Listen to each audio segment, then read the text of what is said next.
Həc mənasikinin təliminin proqramı İslam İnqilabının ali məqamlı rəhbəri Ayətullahul Üzma Hacı Seyyid Əli Hüseyni Xamneyinin fətvaları əsasında.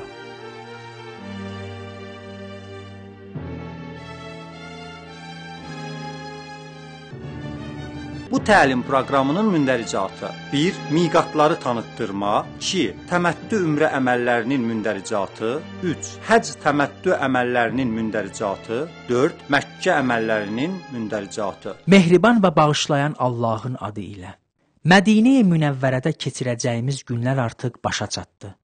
İndi isə Şəcərə məscidinə gedib təməttü ümrənin əməllərinə başlamağa hazırlaşırıq. Əməlləri yerinə yetirməzdən əvvəl Mədinəyə gələnlər, belə desək, Mədinəni qabağa salanlar Məkkəyə yola düşəndə Mədinənin çölündə, Şəcərə məscidində, yaxud Şəcərə miqatında ehram bağlayır və ümrənin əməllərinə başlayırlar. Belə ki, əməllər ehram bağlamaqla başlayır. Mədinəni sonraya saxlayanlar. İranlı zəvvarlar adətən Cöhvəyə gedirlər. Yəni Məkkəyə daxil olmazdan əvvəl Cöhvə miqatına, yaxud digər miqatlardan birinə getmək lazımdır. Adətən hacılar Cöhvəyə gedirlər. Orada ehram bağlayırlar, sonra Məkkəyə yollanırlar. Şəcərə və Cöhvə miqatlarından başqa miqatlarımız da var. 5 miqat vardır. Miqat ehram bağlamaq üçün müəyyən edilmiş bir yerdir. Miqatlar Şəcərə məscidi, Cöhvə, Əqiq vadisi ki, buranın digər adı Zat-ı İrqdir, Qarnül Mənazil və Yələmləmdən ibarətdir. Mədinə yolu ilə gedənlər Şəcərə miqatında, yəni Şəcərə məscidində ehram bağlayırlar. Ciddə və Cöhvə səmtindən yola çıxanlar isə Cöhvə miqatında ehram bağlayırlar. Taif yolu gələnlər isə Qarnül Mənazildə ehram bağlayırlar. Hər bir halda zəvvarlar əməlləri yerinə yetirmək üçün miqatda ehram bağlayıb Məkkəyə yollanmalıdırlar. Yerinə yetirməli olan əməllər bütövlükdə 2 hissəyə bölünür. Birinci hissəni dini ədəbiyyatda təməttü ümrə, ikinci hissəni isə təməttü həc adlandırırlar. Əvvəlcə ümrə və həc əməllərinin ardıcıllığını sizlərə təqdim edim, sonra isə inşallah ehramdan başlayaraq hər birinin hökmlərini bircə-bircə deyəcəyəm. Yəni əvvəlcə Şəcərə məscidinə gedib ehram bağlayacağıq. Ehrama aid olan məsələlərdən başlayaq, daha sonra təvaf və sair əməlləri yerinə yetirək. Bütövlükdə təməttü ümrənin əməlləri 5-dir. Ardıcıllıqla sadalasaq, bunlar miqatda ehram bağlamaq, Məscidül Həramda Kəbənin dövrəsinə təvaf etmək, Məscidül Həramda İbrahim məqamının arxasında təvaf namazı qılmaq, Səfa və Mərvənin arasındakı məsafədə səy əməlini yerinə yetirmək və sonda təqsir etmək. Təməttü həccin əməllərinin ardıcıllığı isə belədir. Məkkə şəhərində ehram bağlamaq, Ərəfatda vüquf etmək, Məşərül Həramda vüquf etmək, Qurban bayramı günü Əqəbə cəmərəsini daşlamaq, qurban kəsmək, başı keçəl qırxmaq, yaxud saçdan kəsmək, sonuncu 3 əməl Qurban bayramına aid olan əməllərdir. Zilhiccə ayının 11-ci və 12-ci gecələrində Minada beytutə, yəni gecə oyaq qalmaq, cəmaratın daşlanması Zilhiccənin 11-ci və 12-ci günlərində yerinə yetirilir. Sonra isə Məkkə əməlləri başlayır. Ardıcıllıqla qeyd etsək, Məkkəyə aid olan əməllər, yaxud Minadan sonraki əməllər həc təvafından, həc təvafının namazından, Səfa və Mərvə arasındakı səydən, Nisa təvafından və Nisa təvafının namazından ibarətdir. Bu da təməttü həccinin əməllərinin tərtibi. Təməttü ümrə və həmçinin təməttü həccin əməlləri ehram bağlamaqla başlayır. Yəni ehram ümrə və həc əməllərindən birincisidir. Buna görə də biz miqata gedəndə ehram bağlamaqla ümrənin əməllərinə başlayırıq. Ehrama bağlı 3 sual ortaya çıxır ki, mən onları qeyd etdikdən sonra ayrı-ayrılıqda hər birinin cavabını açıqlayacağam. Birinci sual budur. Təməttü ümrə üçün nə vaxt ehram bağlamalıyıq?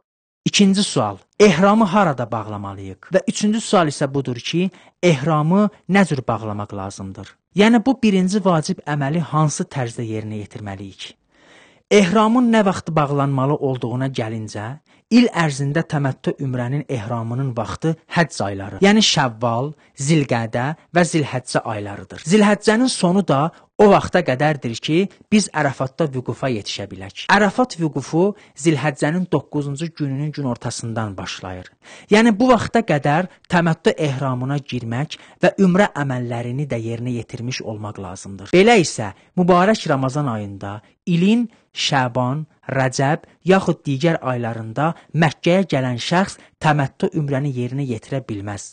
Əgər ziyarətə yaxud Allah evinin ziyarətinə gedirsə, müfrədə ümrəni yerinə yetirməlidir. Hacıların yerinə yetirməli olduğu əməllərin bir hissəsinə aid olan təməttü ümrə hökmən həcc aylarında, yəni Şəvval, Zilqədə və Zilhəccədə yerinə yetirilməlidir. Buna görə də Şəvval ayında Məkkəyə gedən şəxs təməttü ümrəni yerinə yetirib Zilhəccənin 8-nə və 9-una qədər Məkkədə qala bilər və yenidən həcc ehramını bağlayıb Ərafata gedə bilər. Zilqədə, Zilhiccə yaxud Zilhiccə ayının əvvəlləri də olsa təməttü ümrəni yerinə yetirə bilər. Bu, təməttü ümrənin ehramının zamanı haqda idi. Yaxşı, ikinci sual barəsində ki, ehramı harada bağlamalıyıq? Ya təməttü ümrənin ehramı harada bağlanmalıdır? Əvvəldə qeyd etmişdik ki, ehramı miqatda bağlamalıyıq. Təməttü ümrənin ehramı miqatda bağlanır. Müəyyən olunmuş 5 məşhur miqat bunlardır. Şəcərə məscidi, Cöhfə, Əqiq vadisi, Qarnul Mənazil və Yələmləm. Dörd bir yandan gələn zəvvarlar bu miqatlardan birinə gəlir, yaxud əgər gəldikləri istiqamət miqat yolları ilə kəsişmirsə, miqata paralel yollardan gəlirlərsə, yəni miqat ya sağ ya da sol tərəflərindədirsə, təməttü ümrə üçün orada ehram bağlayır və qalan əməlləri yerinə yetirmək üçün Məkkəyə yollanırlar. İranlı zəvvarlar adətən 2 qrupa bölünürlər. Mədinəni qabağa salanlar və Mədinəni sonraya saxlayanlar. Əvvəlcə Mədinəyə gəlib, sonra Məkkəyə getmək istəyənlər Şəcərə miqatında, Şəcərə məscidində ehram bağlayırlar. Mədinəni sonraya saxlamaq, yəni əvvəl Məkkəyə gedib əməlləri yerinə yetirmək niyyətində olanlar isə Cöhfə miqatında ehrama girirlər. Ehram necə bağlanmalıdır? Yəni təməttü ümrənin əməllərindən biri olan bu əməli necə yerinə yetirməliyik? İnşallah Şəcərə məscidinə gedib ehram libası geyək və bunu orada sizlər üçün qeyd edim. Bəli, gəlin indi yavaş-yavaş Şəcərə miqatına gedək və orada təməttü ümrənin əməllərini yerinə yetirməyə başlayaq. Adətən zəvvarlar ehram libasını elə buradaca, Mədinədə geyinirlər. Miqatdan əvvəl ehram libası geyməkdə heç bir problem yoxdur. Adətən zəvvarlar ehramın müstəhəb quslunu da elə buradaca alırlar. Çünki miqatda ehramın müstəhəb quslunu vermək çətin ola bilər. Miqatda niyyət edir, ləbbeyikləri deyirik. Biz ləbbeyik söyləməklə ehram halına giririk və təməttü ümrənin qalan əməllərini yerinə yetirmək üçün Məkkəyə yola düşürük. Şəcərə məscidinə, Mədinə yolunun miqatına çatırıq. Yəni Mədinədə keçirdiyimiz bu bir neçə günün ardınca indi təməttü ümrənin əməllərini yerinə yetirmək üçün Məkkəyə doğru getməkdəyik. Birinci əməl ehramdır və bu miqatda yerinə yetirilməlidir. İrəli getdikcə qarşımızda əvvəlcə dəstəmazxana durur. Sonra məscidi əhatə edən ərazi gəlir və məscid bu ərazinin ortasında yerləşir. Məscidin içərisinə getməliyik. Yəni gördüyünüz bu böyük minarə, hətta bu böyük minarə də məscidin tərkibinə daxil deyil. Məscidin içərisinə girməliyik. Burada qadınlara və kişilərə məxsus yerlər ayrı-ayrıdır. Qadınlar da məscidin içərisinə gedib ehram bağlayırlar. Məscidin hər hansı hissəsində, hətta son vaxtlar genişləndirilmiş ərazidə ta Şəcərə məscidinin yerləşdiyi yerdə ehram bağlamaq olar. Məscidin daxilində gəzmək və orada ləbbeyk deməyə ehtiyac yoxdur. Şər'i üzrü olan və buna görə məsciddə dayana bilməyən xanımlar da qapıların birindən daxil olaraq o birindən çölə çıxa bilərlər və məscidin içərisindən keçə-keçə təməttü ümrənin ehramı niyyəti ilə ləbbeyk zikrini də deyə bilərlər. Həmçinin miqatdan öncə, misal üçün, Mədinədə nəzr etməklə ehram bağlaya bilərlər və bunun heç bir problemi yoxdur. Yəni elə Mədinədə miqatdan öncə təməttü ümrə üçün ehram bağlamağı nəzir edirlər. Nəzir üçün də hökmən nəzir siğəsi oxunmalıdır. Azərbaycanca desək, Allaha xatir öhdəmə alıram ki, təməttü ümrə üçün Mədinə-i Münəvvərədən ehram bağlayım. Hərçənd bu, ehram niyyəti yox, nəzir siğəsidir. Ehram niyyəti başqadır. Təməttü ümrəsinin ehramını bağlamaq üçün niyyəti dilə də gətirsələr səhihdir. Ləbbeyikləri deyir və ehram halına girirlər. Məkkəyə bu yolla gedən şəxslər Şəcərə məscidində ehram bağlayırlar və başqa miqatlarda, misal üçün Cöhvədə ehram bağlayanların məscidin içərisinə girməsi lazım deyil. Çünki yalnız Şəcərə miqatında insanların məscidin içərisinə girib ehram bağlaması vacibdir. Onların başqa miqatlarda, elə həmin Cöhvə məntəqəsində, yaxud Qarnul Mənazildə ehram bağlamaları da düzgündür. Hərçənd oralarda da məscid tikilmişdir və məscidin içərisinə daxil olub, orada ehram bağlamaqda da heç bir problem yoxdur. Ehram bağladıqdan sonra başqa əməlləri yerinə yetirmək üçün Məkkəyə getməyə tam hazır vəziyyətdə oluruq. Yəni təvaf namazı, Səfa və Mərvə arasında səy və təqsir. Ehram bağladığımız, yəni niyyət edib ləbbeyk dediyimiz andan etibarən ehram halında haram olan işlər bizə haramdır. Bu haram işlərə yol verməmək üçün diqqətli olmalıyıq. Ləbbeyk zikrini təkrarlamaq müstəhəbdir. Yəni ləbbeykləri təkrar etmək müstəhəbdir.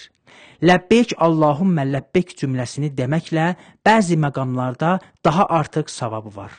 Misal üçün, yüksək bir yerə çıxanda, yoxuşdan enəndə, atdan avtomobildən enəndə və ya minəndə. Lakin Məkkə şəhərinin yaxınlığına çatanda, yəni Məkkə şəhərindəki evlər gözə dəyəndə artıq ləbbeyk deməməli, ləbbeyk zikrini dayandırmalıyıq. İndi sizlər ehram libası geymiş, bəziləri artıq ehram bağlamış, yəni məsciddən çölə çıxıb artıq Məkkəyə getmək üçün hazır durmuş. Bəziləri isə ehram libası geyərək məscidə daxil olub, ehram bağlamağa hazırlaşan zəvvarları görürsünüz.